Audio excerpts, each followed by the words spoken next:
Mic check, mic check. Hey, kia ora koutou, Terry here, the new Pathways, don't even know my job title, the Development Pathways Advisor. I like to call it the transition guy. So welcome to the TC podcast live today, where we want to encourage our students to think about what's going to happen next year and how they can learn from our mistakes or some of our successes. Today we have an awesome guest, one of our new colleagues to Tongaroa College, just like myself. Her name is Amy. Kia ora, Amy. Hello, good morning. How are you doing today? I'm great, thank you. All good. Welcome to the live today. This is our second episode on the TC podcast. And I thought it was important that we showcase who you are, because you're new to the school and you're one of the most important people in the school. Well, I think so. Principals, teachers, and career advisors, we're all on the same level, but especially career advisors, because we're the ones that help them transition on into the world of life. Okay. Yes. So that's cool. If you're listening in, if you're tuning in, please leave a comment.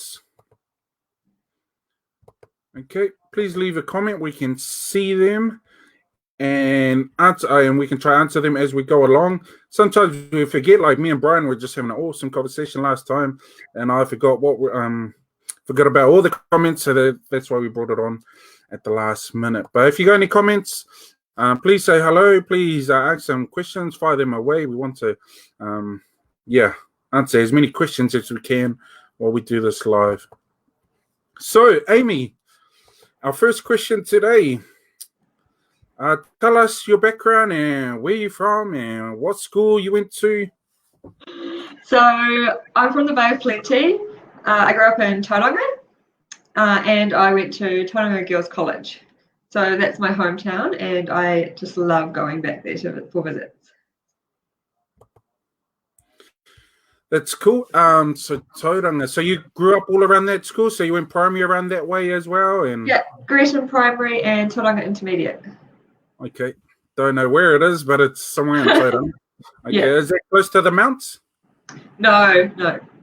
Oh. I used to go holidays down that way in Tauranga. Only about 20 minutes away from the mount, not too far. Oh, cool. Yeah. Okay, so you how many years did you spend out at college? So I did year 9 through 13 at Tauranga Girls College. Cool. And favorite teacher? I don't actually know. I had some really great teachers, actually. Yeah, it's been a while, though. Oh, okay. How long ago was that? So I finished high school in 2004. Oh, so you're just younger than me. Okay.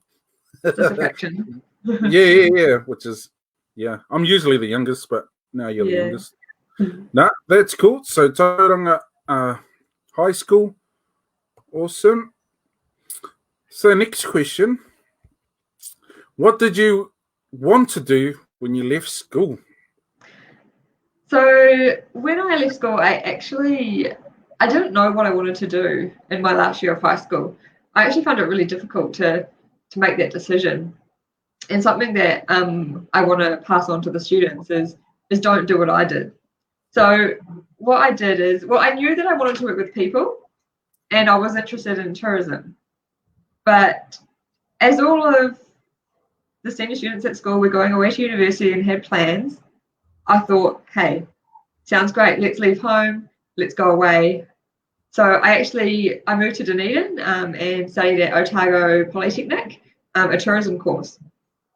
But because the course, my main reason for going down to Dunedin was to just get away from home and have a bit of fun, the course wasn't exactly the right course for me. So I actually ended up leaving the course after the first semester and coming back home to Tauranga. So that's something that students can learn from me, is don't just do something because your friends are doing it. Yeah. Yeah. That's, But I was on the right track because I was interested in tourism, but that course just wasn't the right tourism course for me. cool. But did you have a good time down there? Oh, yes. That's why you leave home and go all the way down there to have a good time. Yeah, it was a good time, but a cold time. Oh, yes, a tiger. It's very cold down there. Ah, I think I A lot graduated. colder than the Bay of Plenty. Ah, now that's cool. Did that course cost you? It came out of a student loan. Yeah, so I added to my student loan. Oh, yeah. So how much was that course? Like 4,000, 5,000? Yeah, I think probably roughly about that much for that semester that I did. Yeah. Oh, yeah. So you're charged by the semester. Yeah. Yeah, you're lucky. Yeah. Because people charge by the year, not just one semester. So yeah, it might have been a bit different back then, I think. yeah, true that. Yeah. Yeah, that's a good tip, eh? Like studying for the sake of it. Like, yeah, you might want to do something, but you got to double check whether you really want to do it, because you're going to be paying back that student loan, and that student loan. Oh, for sure. And yeah, it's really important to, if you know what area you want to study in, making sure that you're looking at the right course and what the course content is as well, because there's lots of different courses that are studying the same subject, but the content can be quite different as well. So it's really important to dive a bit deeper into what the content of the course is as well, so you know exactly what you're getting into. Yes. Sometimes it's good to get recommendations from others about courses. Yeah, definitely. Yeah, because some courses are just not good, and some are. So it's good to just, if someone's been there, have a talk to them, because it might set you up in a good direction, or it might put you in a totally opposite direction. Yeah, for sure. And being able to visit the wherever you're going to as well beforehand, I think, is really important. So for me, I didn't actually get that opportunity because it was down in Dunedin. So I think that was another mistake that I made as well. So you just turned up down there, and any of your mates go?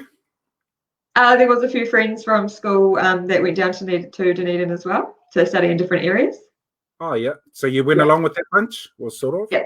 Yeah. Oh, yeah, because that helps too, eh? I know some kids follow their mates to places, like they follow their mates to their course and to that, and sometimes it's not along your path, but you do it anyway. Yeah, exactly. No, that's cool, man. So you knew you wanted to help people and you wanted to get into tourism industry, so that's why you went into that course, Otago. Life happens too, eh? Like you think the course is going to be easy and you can do it, but it's different once you're in it. Was the work was the work harder from what you experienced at school? It was a lot harder, and I think that's something that I wasn't prepared for as well, was the change and the transition from high school to a high level course. It wasn't something that, we didn't have career advisors at school back then, and the focus wasn't on transitioning after school. So I found it really hard. So that's why I'm really looking forward to getting into this role and helping the kids, with that understanding of how it's going to be different when you leave school. Yeah, no, that's cool, man. Yeah, because at school you got your teachers to lean on. They know where you're struggling, so they tell you, "I'll do this, so I'll help you out in more ways than they should." But then you get into these bigger politics, universities, and then it's like sink or swim. Like a lot of the work's handed over to you, time management's on you, organizing yourself. Like everything's, you don't have much group or context to lean upon to get stuff done. So it's a different way of thinking and living once you leave school. Yeah. Now that's cool. So what to do? Next question. So after you finish college and you've done the Otago course, what was your first job and why did you make that choice? So once I came back to Tauranga from Otago after my little semester down there, I got a job at a local cinema. So and I just decided to work there to figure out what my next steps were going to be. So I was working there, and then I still had the tourism thing in the back of my mind, but I wasn't really sure what I wanted to do at that stage. And I actually saw an advert in the local paper back then, before jobs were online, and it was a course advertising become a flight attendant today, start now, Cool. at a tourism school. So I saw that and I just knew straight away that's what I wanted to do. That's why I wanted to get into tourism. I wanted to be a flight attendant. So seeing that ad, that just sparked something in me, and I was like, yes, that is what I want to do. So yeah, I called the George Seymour School of Tourism and Travel, it was back then. Got an interview, went to Hamilton. The course was in Hamilton, and I got on the next course available. So just like that, I had a goal. I was inspired, and it was something I knew I really wanted to do. Yeah, that's awesome. So you left your what's it called, movie Yes. job and Yeah. right into that tourism course. Yeah. Now that's cool. I know there's a lot of kids that want to do be flight attendants. Like that's probably every 10th child and most females, they want to be a flight attendant. What in that course, how did it help you to become a flight attendant, or was there things that you picked out of that helped you? Or yeah, definitely. It was really great that they had a course that focused on airlines and flight attending. It really gave me a good insight into what the job was going to be like. I learned about safety. I learned about what the role was exactly, customer service. So it really gave me a really good background to then, when I left, know exactly what I was getting into, that I still wanted I still wanted to do the job. And I knew when I went to interviews that I'd be able to talk about what the role was. Yeah. And had a really good understanding of what I was getting into. Cool. Don't cry on our podcast. Gonna be here. No, I'm not crying. Did you want the water or something just to clear the throat? Or I'm okay, thanks. No, that's cool. So from that course, did you go straight into the tourism industry, being a flight attendant, or what happened after that? So after I finished the course in Hamilton, I actually moved to Australia. And so I actually ended up living in Australia for about 4 years. But obviously it's not flight attending, and it's something that you can just decide to do one day and go for interviews and get the job straight away. Yeah. So my experience was that I knew I needed to get customer service experience, because that's really important, not just in the airline industry, but in the whole of tourism. So I actually went and worked for the Hilton hotel chain. So I worked in hotels to gain my customer service experience. I started off as a food and beverage attendant, and then I moved up and was working on the front desk. And during that time, I was looking at what airlines were hiring, and I actually went to 2 other flight attendant open days or interviews, and I was unsuccessful at those 2, but I kept trying and kept going. And on my third round for Virgin Australia, I was successful. Congratulations. That's all for me. And that's the thing with careers. Like, you think it's going to be straightforward, straight after the course, I'm going to get a job like this and go make my way up, and I'm going to be straight flight attendant. But I don't know if not always, but most time it doesn't happen like that. Like, you go through the valleys and the highs just to get to that point. But it's good that you remain focused on your goal, and you took different steps to try to get to that goal, because it's not it's not a clear pathway to sometimes you have to go to something else that actually helps you build towards that same goal. Exactly. It's really important for students to know that if you have an end goal, there could be other steps that you need to take to get there, to achieve that. So for me, getting that customer service experience behind me, working in those hotels for a year or more, really, that's what elevated me. That's what made me stand out from other candidates that maybe didn't have as much experience. I was able to talk about how I could help guests and how I would be able to help their guests at the interview as well. Yeah. And that's what No, they're looking for.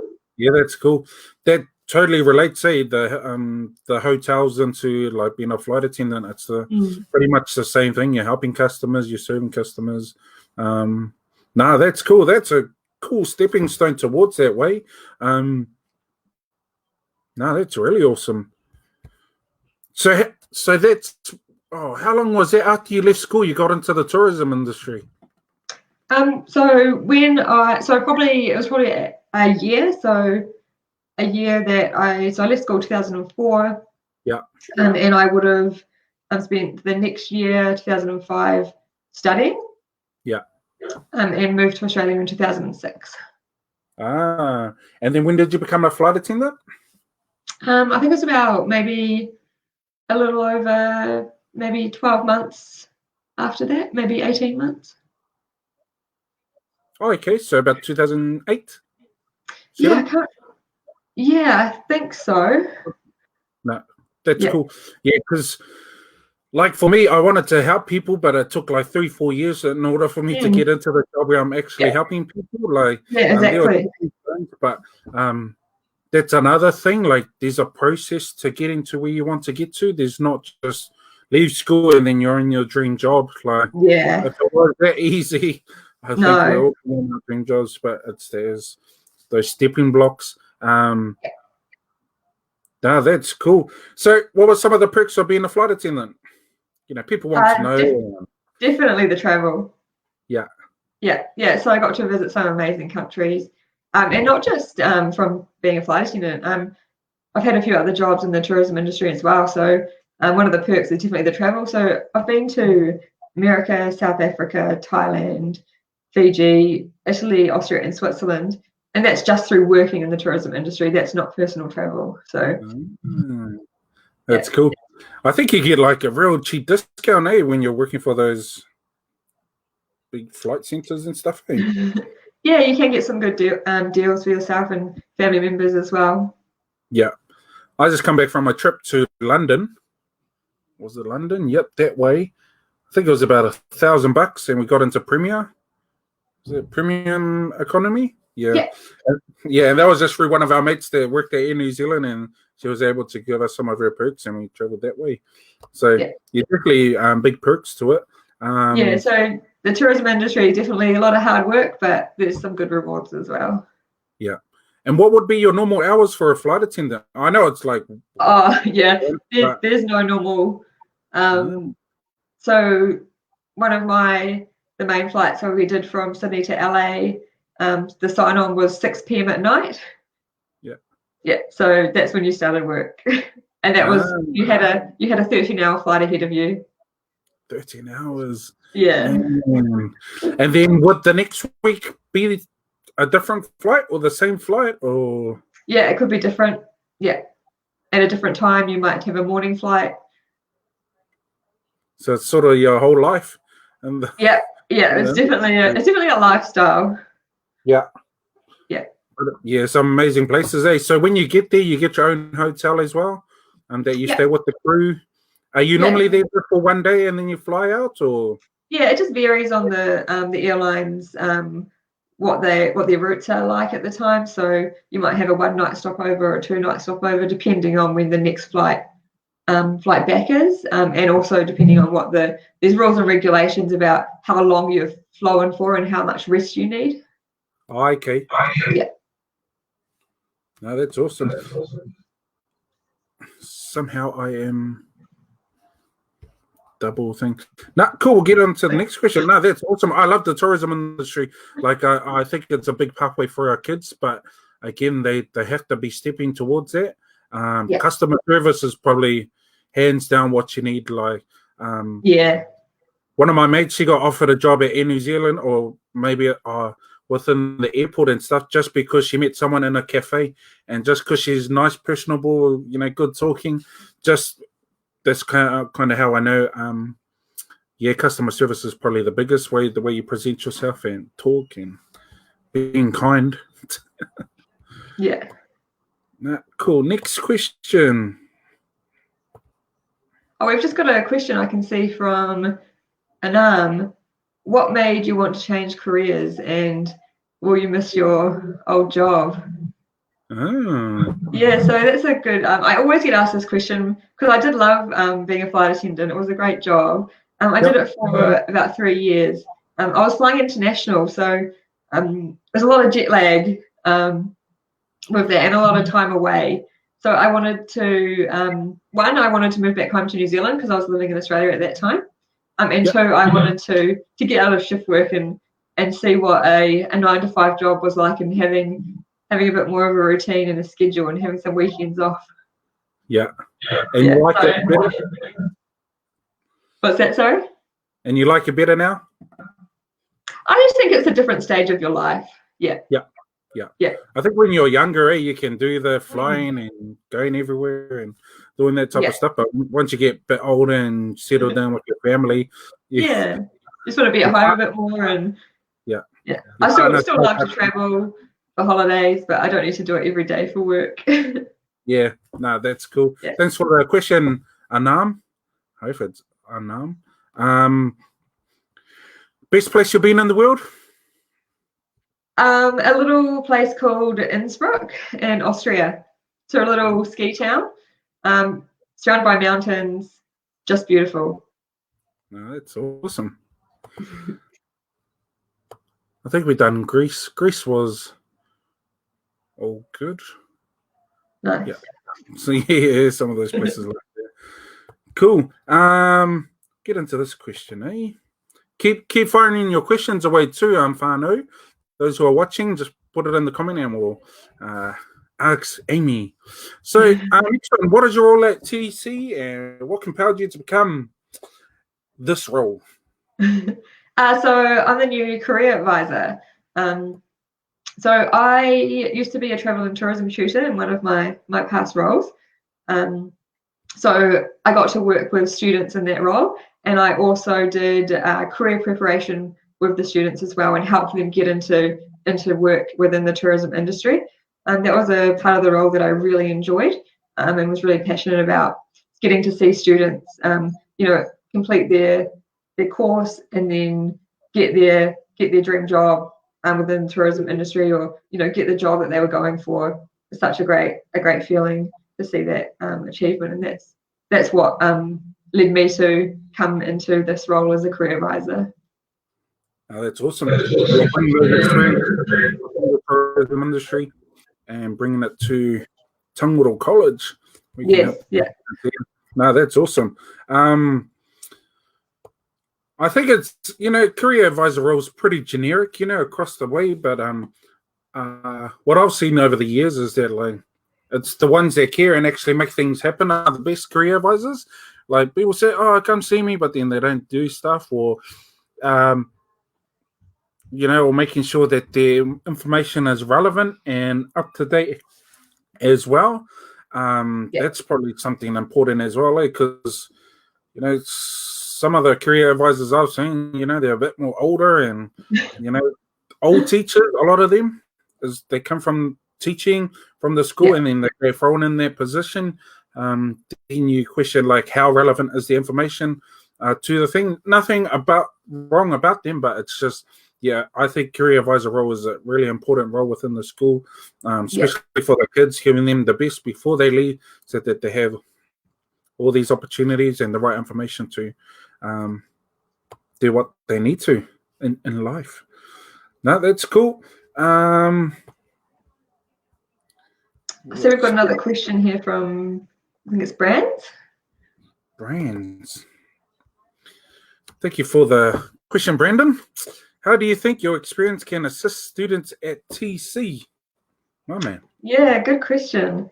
So I think my experience, my past work experience, so I've had a variety of jobs within the tourism industry, but actually getting into those jobs, I think, has really given me a good background on things like CVs, interview techniques are really important, all of those, and knowing what skills you need when applying for a job, being able to understand a job advert and decipher what it is they're looking for from that and how to go about your application from there. I've gained a lot of good skills and knowledge around that, and just my life experience as well. Been there, done that, left school, didn't know what to do, how I found my path, mistakes I've made, and how I can, pass it on to the students. Awesome. That's a really awesome answer. What the kids say you're helping at the ITC. Yeah. How many of them went on to be flight attendants? Because, I see all these kids and they're in the hundreds, sometimes thousands, that want to be a flight attendant. But how much do you realistically see go into be, or have you seen go into being a career or being a flight attendant? I've definitely seen a few. It's the ones that are really passionate that will get there. Yep. The ones that, that they go out and they get their work experience, and they apply for the jobs and they keep applying. Those are the ones that will make it. Yeah. No. Also, good personal presentation as well is really important for that role. Yeah, unfortunately, or not unfortunately, but that's the industry. Yeah, it's like perception, looking your best, and sometimes that overrides some things as well. Like just having a pretty face could get you more in there than not having a pretty face. Not so much about having a pretty face, but more about how you present yourself, having that professional manner. And but also being able to dress in a way that is professional as well. You don't need to have expensive clothes or or anything like that, but just knowing what clothes to pick to represent yourself in a professional way. That's awesome. Even presenting yourself at school, like that could be a stepping stone and like stepping that way, like the way you present yourself, the collars up the tie, nicely done, like stuff like that. It's just 100%. And that's for any job as well. Yeah. No, that's awesome. Cool. We get into our next question.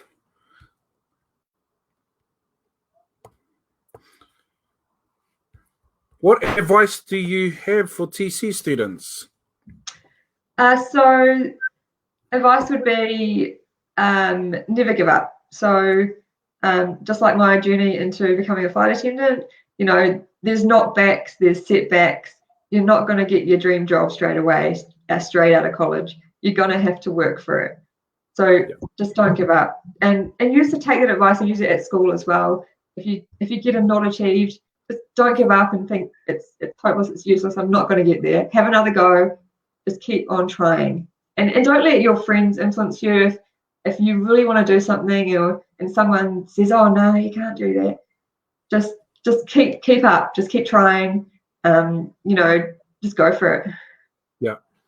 I totally believe in that. Like once you have a conviction about something and you know it to be true for yourself, that's what you should follow. Don't follow what's wrong and making up those things. You should rob a house or something like that. But something like if you have a conviction that you're gonna be the prime minister or you're gonna be a flight attendant, you just keep that true to yourself and you remain on that track because no one knows you best beside yourself. And like the more you know yourself, the more better you find opportunities and look for opportunities. And those opportunities actually come. So best to do that. I got a question asked. Sorry. Yeah, and just on that as well, just remembering that everyone's path to success is different. So however you get there, there's no right or wrong path to take. It's about your life experiences and what you choose to do. If you are always doing something that makes you happy and is leading you on that path to your goal, then you can't go wrong. You don't need to, you don't have to follow what someone else is doing. Choose your own path. But also strive for the best too. Like in South Auckland, like people, they had that should be right attitude. Like, oh, it's all good. I'm making some money, but you actually could make more money. Or if you want to make more money, or you can actually be the managers. It's like what Brian and Miss Sauce go on about, is that be ambitious, be the ones, be the managers of the places, not just the employee. Be self-employed. Be what you want to be. So all those things. Thought I'll share the statement. Welcome TC Amy from TC Careers. That's probably Mr. Marshall right there. Some of those. Thank you for those comments, Fano. Anyone else got any questions before we wrap this up? Got a couple minutes left. Mr. Marsh asks, why was I wearing this t-shirt? It's a great t-shirt. Yeah, I know. This is my New South Wales jersey. Do you follow State of Origin? No. Probably not, but I'm just following New South Wales. So if you're watching New South Wales, they're going to win, like they have been winning. Now that's cool. Any last words for our viewers and our students, Amy? I just can't wait till school's back and I can get into college and meet all the students, and hopefully I can help you find the right path for yourself. Yep. Did you hear that, kids? Go see her. Go knock on her door. Make sure she helps you out, and knock on my door. I got the smallest door in the smallest room. But come see both of us. We're the new careers team, me and Amy. So we're there to help you in the careers department. There's Mr. Marsh and Miss Va'a as well. So that's us four, the tag team. Yep, that's us. Willing to help you guys out. Hey, thank you for being on today, Amy. It's been awesome to hear your story and what you can bring to the kids. Your tourism industry and expertise will be greatly used, either from me or the students. But it's going to be greatly used, and even your life experience. It's cool that we have all different experiences, but we also want to just help the kids. That's what we have in common. But it's good to have you on, and can't wait to see the kids, because all we're seeing is ourselves at the moment. I can see just another question. How can students get hold of us during this time? Good question. So just send me an email, amym@tongaroa.school.nz. And we are also on the Tongaroa College Careers Facebook page. And don't forget to join the Tongaroa College Seniors 2020 group if you're a current senior student. Yeah, that's a good promotion.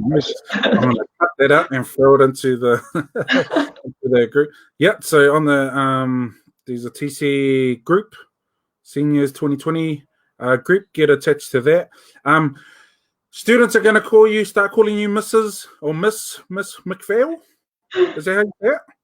Yeah, so I'll actually be married soon, fingers crossed, in August. So I'll have a name change, but yes, for now, Miss McPhail. Miss McPhail. And then the new name Amy is fine. Hey, we have to sound professional when we're at school, so we have to have the Miss sound. That's all I'm going with Matua T, so I can start. No, that's awesome. Thank you for being on this live today. Looking forward to working alongside you with the students, making a difference. You students, come see us. Amy M at tongaroa.school.nz or Terry N at tongaroa.school.nz. We're available by email, the careers page, and the group. So get in touch with us. Kia ora.